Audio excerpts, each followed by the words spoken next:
Commentaire du livre de l'Apocalypse par frère Cécile J. Ducil. Apocalypse chapitre 1 b.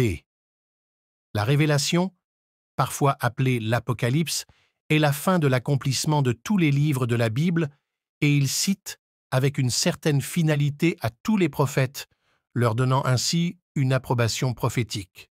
Notons également que Jésus-Christ et les apôtres ont cité tous les livres de la Bible et ont ainsi certifié leur validité.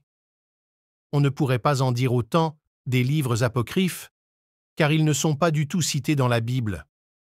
Dans Apocalypse 1, 7, il est dit « Jésus vient avec des nuées, et tout œil le verra, ainsi que ceux qui l'ont percé, et toutes les tribus de la terre se lamenteront à cause de lui. » Hébreux 12, 1, une grande nuée des témoins, fait référence à la foule des croyants dans les lieux célestes.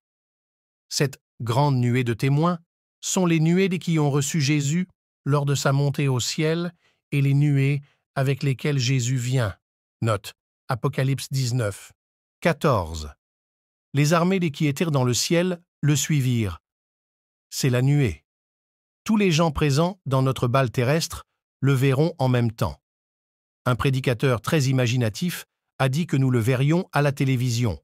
Cependant, ceux qui vivent dans des endroits éloignés et qui n'ont jamais vu la télévision le verront aussi. Je soupçonne que la vision spirit est meilleure que la vision télévision.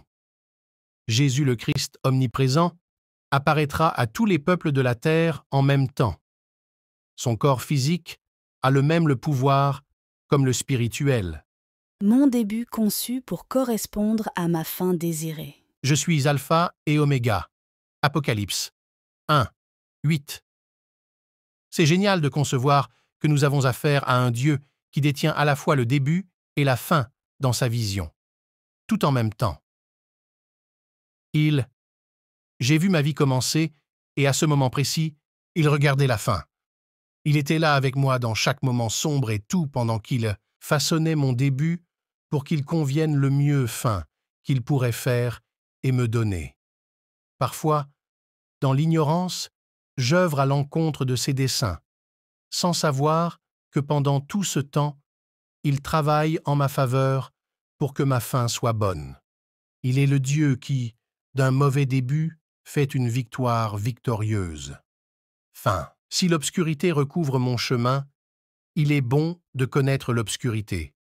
L'essence est seulement au-dessus de ma tête et qu'il est la lumière. Il voit tout de mon chemin, du début à la fin, à tout moment. L'île de Patmos était un lieu d'exil pour Jean. Il était en esprit le jour du Seigneur, le 7e jour. L'expression « dans l'esprit » signifie qu'il n'agissait pas selon ses sens naturels, mais que l'Esprit de Dieu avait pris charge de lui, ses sens et son âme. Dans cet état, Jean entendit derrière lui une grande voix, comme celle d'une trompette, lui ordonnant d'écrire ce qu'il voyait. Et envoie-le aux 7 églises qui sont en Asie. Le Tshupasida Seigneur a envoyé le message aux 7 églises d'Asie, parce que celles-ci, les églises, ont été choisies par lui pour représenter toutes les églises de le monde à tous les âges. Ils étaient donc typiques d'une église de tous âges. À notre époque, nous connaissons les églises sous différents noms, confessionnelles, non confessionnelles et interdépendantes. Nomination. Mais il n'y a pas une seule église qui ne tombe pas dans l'une de ces catégories.